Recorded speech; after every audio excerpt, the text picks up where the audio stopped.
Everyone, myself, Assistant Professor Janvi Dave from Computer Engineering Department, SSIT BAT.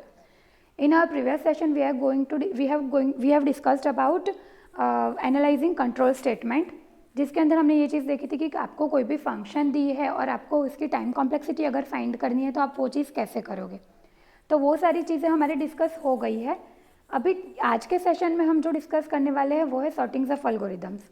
तो हमारे पास बहुत सारे एल्गोरिदम है सॉर्टिंग के लिए। हमारे सिलेबस में जितने भी एल्गोरिदम्स हैं वो सारे हम वन बाय वन देखेंगे, पर उससे पहले हमें जो चीज़ देखनी है वो है एप्लीकेशंस ऑफ सॉर्टिंग। हमारी डेली लाइफ में, रूटीन लाइफ में हम बहुत सारी जगह पे सॉर्टिंग परफॉर्म करते हैं, तो ये हमारे डेली लाइफ की एप्लीकेशंस हो जाती है, जिसके अंदर फर्स्ट आता है फ़ोन बिल। जब भी आपके घर में कोई फ़ोन बिल आता है तो वो डेट वाइज सॉर्टेड होता है, मतलब आपने आज कितने कॉल किए हैं, कल कितने किए थे, परसों कितने किए थे, उस हिसाब से आपका बिल जनरेट होकर आता है। ना कि वो रैंडमली दे देता है कि आज इतने हुए, 2-4 दिन पहले इतने हुए थे, ऐसे नहीं होता है, वो डेट वाइज सॉर्टेड होता है। उसके बाद दूसरा है बैंक स्टेटमेंट और क्रेडिट कार्ड बिल। आप जब भी बैंक स्टेटमेंट या फिर क्रेडिट कार्ड स्टेटमेंट देखोगे तो वो भी आपके ट्रांजेक्शन के हिसाब से डेट वाइज सॉर्टेड होता है।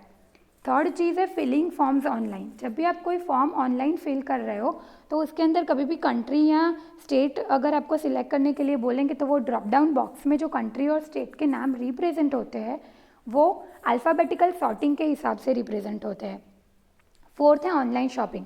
जब आप कोई ऑनलाइन शॉपिंग वेबसाइट विजिट करोगे तो जितनी भी आइटम्स आपको दिखाई देगी वो सारी आइटम्स प्राइस के हिसाब से सॉर्टेड होगी, मतलब वो लो टू हाई प्राइस में या फिर हाई टू लो प्राइस में सॉर्टेड की हुई आपको दिखाई देगी। उसके बाद जो फिफ्थ वाला एप्लीकेशन है वो है फाइल्स और फोल्डर्स। जब आप आपके डेस्कटॉप में कोई फाइल्स और फोल्डर्स रखते हो तो वो मॉडिफाइड डेट के हिसाब से सॉर्ट करके आप रखते हो। तो ये जनरल सिनारियो है सॉर्टिंग का जो हमारी डेली लाइफ में, रूटीन लाइफ में ये यूज़ होता है। आज हम जो एल्गोरिदम देखने वाले हैं वो है bubble shot algorithm. Bubble shot algorithm के एग्जाम्पल पे जाने से पहले मैं आपको एक्चुअली बबल शॉट क्या है वो समझाना चाहती हूँ। तो bubble shot is a simple sorting algorithm जो हम कहीं पे भी डे बाय डे भी यूज़ करते हैं। बबल शॉट एल्गोरिदम में हमें करना क्या है, हमारे एक एलिमेंट को उसके नेक्स्ट पोजीशन वाले एलिमेंट से हम कंपेयर करवाएंगे।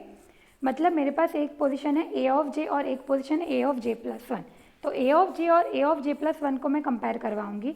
अगर मेरा फर्स्ट पोजीशन पे जो एलिमेंट है वो बड़ा है सेकेंड पोजीशन से और मुझे ये वाला सॉर्टिंग करना है असेंडिंग ऑर्डर के लिए, तो मुझे उन दोनों की पोजीशन जो है वो स्वैप करवानी पड़ेगी। अदरवाइज मुझे वो चीज़ इग्नोर करके आगे चले जाना है। तो ये पूरी प्रोसीजर हम परफॉर्म कराएंगे जब तक हमारे सारे एलिमेंट्स एरे के सॉर्टेड नहीं हो जाते हैं तब तक। आप एग्जांपल से देखो, आपको अच्छे से पता चलेगा। यहाँ पे आपको एक एरे दिया हुआ है 5 एलिमेंट का, जिसके अंदर है 45, 34, 56, 23 एंड 12। अब मैं सबसे पहली चीज़ करवाऊँगी 45 और 34 के बीच में। यहाँ पे मेरा 45 जो है वो है ए ऑफ जे और 34 है A of J plus one. Right side के कॉर्नर पे आपको एक फंक्शन लिखा हुआ दिखेगा, if A of J is greater than A of J plus one, तो मुझे स्वैपिंग करवाना है, अदरवाइज मुझे स्वैपिंग नहीं करवाना है। तो यहाँ पे आप देख लो कि 45 और 35, तो 45 और 34, तो 45 इज़ ग्रेटर देन 34 है, तो मुझे 34 को ऊपर लाना पड़ेगा फॉर असेंडिंग ऑर्डर सॉर्टिंग। तो मैं स्वैप फंक्शन अप्लाई करूँगी और मेरा आंसर आएगा 34, 45, 56, 23 एंड 12। अब 45 सेकेंड पोजीशन पे आ गया तो मुझे सेकेंड और थर्ड पोजीशन चेक करवानी पड़ेगी, मतलब एरे की ए ऑफ फर्स्ट पोजीशन और A of second position. A of first position पे है 45 और ए ऑफ सेकेंड पोजीशन पे है 56। अब यहाँ पे ये कंडीशन फुलफिल नहीं हो रही है, मतलब कि 45 इज़ ग्रेटर देन 56 नहीं हो रहा है, तो मुझे स्वैपिंग करवाने की ज़रूरत नहीं है। उसके बाद आता है 56 एंड 23। 56 और 23 पे ये कंडीशन जो है वो मेरी सेटिस्फाई हो रही है, तो उस टाइम पे मैं ये स्वैपिंग वाला फंक्शन जो है वो परफॉर्म करवाऊंगी। तो मेरा आंसर आ जाएगा 34, 45, 23, 56 एंड 12। उसके बाद मैं 56 और 12 के लिए ये कंडीशन चेक करवाऊंगी, तो वहाँ पे ये कंडीशन फुलफिल हो रही है, तो मुझे अगेन स्वैपिंग वाला फंक्शन जो है वो परफॉर्म करना पड़ेगा। तो ऐसे हमारा पास वन जो है वो कंप्लीट हो गया। पास वन कंप्लीट हो जाने के बाद मेरा जो आंसर आता है वो है 34, 45, 23, 12 एंड 56। उसके बाद हम पास टू में आ जाते हैं। पास वन में हमने जैसे ये चीज़ परफॉर्म की थी, सेम वो चीज़ हम पास टू में परफॉर्म करेंगे। सबसे पहले 34 और 45 का कंपैरिजन करवाएंगे, कंडीशन फुलफिल नहीं हो रही है तो हम आगे चले जाएंगे। फिर 45 और 23 का करवाएंगे, वहाँ पे कंडीशन फुलफिल हो रही है तो मैं स्वैपिंग करवाऊंगी। उसके बाद मैं 45 और 12 के लिए चेक करूँगी, वहाँ पे भी कंडीशन फुलफिल हो रही है तो अगेन हम स्वैपिंग करवाएंगे।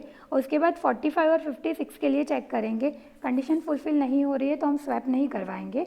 तो पास 2 ख़त्म हो जाने के बाद मेरा जो आंसर आता है वो है 34, 23, 12, 45 एंड 56। ऐसे ही हम पास 3 करेंगे, पास 4 करेंगे। पास 4 परफॉर्म हो जाने के बाद आपका जो आउटपुट आता है वो है 12, 23, 34, 45 and 56 which is a sorted array of all elements. तो यहाँ पे हम हमारी प्रोसीजर जो है, हमारा एल्गोरिदम जो है वो स्टॉप कर देंगे क्योंकि हमारे सारे एलिमेंट्स असेंडिंग ऑर्डर में सॉर्ट हो गए।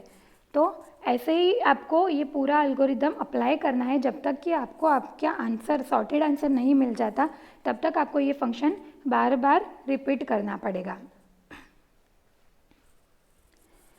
ये बबल सॉर्टिंग एल्गोरिदम है जिसके अंदर आप देख सकते हो कि हमने 2 लूप लिए हैं। फर्स्ट लूप जो है वो 1 से लेके n तक हम चलाएंगे और सेकेंड लूप चलाएंगे हम 1 से लेके n-i तक। और यहाँ पे हमारी जो कंडीशन है वो हमें लिखनी पड़ेगी कि if a of j is greater then a of j plus 1 है देन हम स्वैप करवाएंगे, अदरवाइज़ हम ये लूप के बाहर निकल जाएंगे। तो यहाँ पे आप देखो स्वैपिंग का फंक्शन दिया हुआ है कि a ऑफ j की वैल्यू हमने टेम्पररी वेरिएबल में डाली है, a ऑफ j प्लस 1 की वैल्यू हमने a ऑफ j में डाली है और टेम्पररी वेरिएबल की वैल्यू हमने a ऑफ j प्लस 1 में डाली है। ये सिंपल स्वैपिंग फंक्शन है जो आप लोग फर्स्ट ईयर में पढ़ के आए हो वो ही। तो यहाँ पे मेरा आई लूप जो है उसकी हमारी टाइम कॉम्प्लेक्सिटी हो रही है n और j का जो लूप है उसकी टाइम कॉम्प्लेक्सिटी हो रही है n²। तो जब मैं ये टाइम कॉम्प्लेक्सिटी का एडिशन करूँगी तो मेरा आंसर आएगा theta of n² plus theta of n। और ये पूरे प्रोग्राम की, ये पूरे एल्गोरिदम की मेरी टाइम कॉम्प्लेक्सिटी जो है वो हो जाएगी थीटा ऑफ n², क्योंकि जब भी आप टाइम कॉम्प्लेक्सिटी काउंट करते हो तो सबसे हाईएस्ट n की वैल्यू जो होती है वो आपकी फाइनल टाइम कॉम्प्लेक्सिटी बन जाती है। तो ये हो गई आपकी बबल शॉट की टाइम कॉम्प्लेक्सिटी। ये जो चीज़ है वो आपको एक एक लाइन की कॉस्ट लिखनी है, मतलब मेरा फॉर लूप जो है वो कितनी बार घुमा है। फॉर आई लूप मेरा n टाइम्स घुमा है और फॉर जो जे लूप जो है वो मेरा n² टाइम घुमा है। तो सेम अंदर जे लूप के अंदर जो चीज़ है वो भी n² टाइम घूमेगी। तो ये सारी चीज़ों को अगर मैं एडिशन करूँगी तो मुझे आंसर मिलेगा n² which is my time complexity of bubble sort. ये मैंने पासेस अगेन आपको एक्सप्लेन करने के लिए ये स्लाइड ली है कि कैसे हम पूरा पास घुमाएंगे, वो चीज़ अकॉर्डिंग टू एल्गोरिदम मैंने यहाँ पे दिखाया है। ये चीज़ के लिए मैं आपको मेरा पूरा मटेरियल है वो आपको सेंड करने वाली हूँ, तो वो आप एक बार देख लेना। अगर आपको कुछ पता नहीं चल रहा है तो हम फिर से ये चीज़ डिस्कस करेंगे फॉर श्योर।